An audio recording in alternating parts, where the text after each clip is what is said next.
want to make a half-servants about the two kings. For soon we will see who will have more knights. From the valiant king of Castile, Lord Alfonso. For I hear tell that he comes and will want soldiers. Richard will put out by the bushel and by the measure, gold and silver, and he holds himself to prosperity in spending and giving, and he does not want his assurance. Instead he wants war more than a quail wants a sparrow hawk.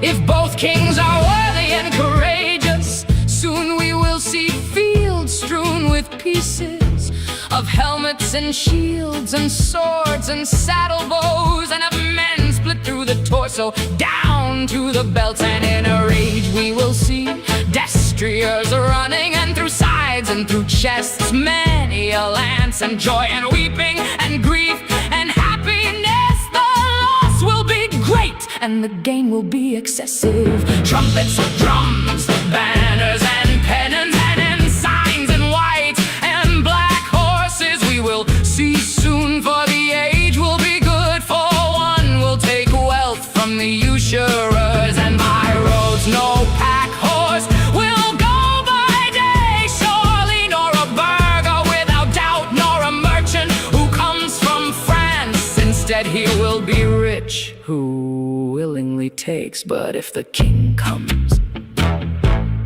I have trust in God that I will be alive, or I will be in pieces. And if I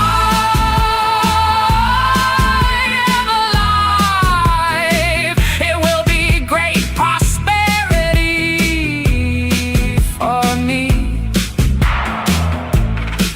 And if I die, it will be the great deliverance for me.